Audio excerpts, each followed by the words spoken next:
Hello, brothers and sisters. I'm making this short video as an introduction for a new series I'll be working on, but after the seven churches of the Revelation, and for my English speaking brothers and sisters.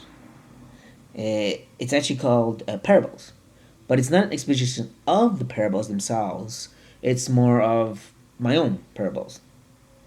Now, I was thinking through the word and how it uses many times these allegories, these stories, these parables to teach great truth. Don't just think of Jesus. He was just working off what was already there before him, actually, being the Word made flesh. And if you go back, think of the Proverbs, the story of the ant.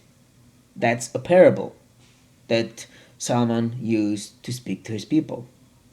We could also think of the prophets. Many times, these accusers of Israel use parables like the one of the vineyard to show how they weren't faithful. Or God will also talk about this child that's found and it was found lying in his blood, and God was saying, "Live, live." It's a parable to talk about the nation of Israel and how God had brought it out of nothing, and now they had rebelled against Him, like all the other great nations before them, such as Sodom and Gomorrah.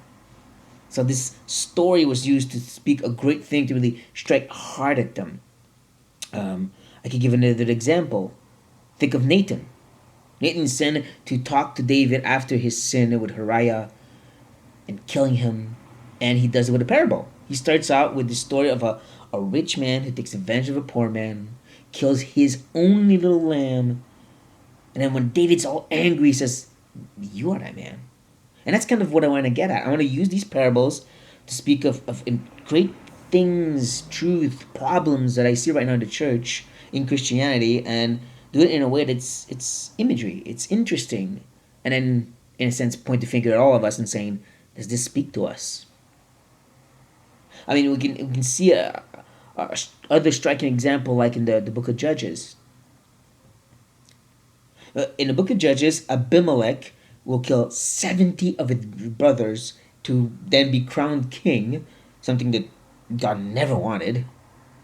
And the only brother who survives, before he disappears into nothingness, he gives the clan who joined forces with Abimelech a parable, a story that just ends up going really wrong, and he's saying, either you guys did this in the work of God and it will go well, or if this isn't, then it will destroy you. So I'm hoping that these parables will do that. Will really speak to the heart, because sometimes it seems like we're not getting it. We're looking at what's going on in the church. We're going on looking on at what's going on in Christianity, especially in the West. We know those things aren't perfect, but we just put our hands in the sand and just buckle through. And I'm hoping these stories will like strike like Nathan's story did with David, like Jotham's story did with Abimelech and his friends, because they did end up turning on each other and killing each other off. All of them. That's just exactly what the parable was talking about. Or the prophet's parable that were used to try to shock the people back from rebellion and idolatry. I'm hoping that this is what these little parables are going to do.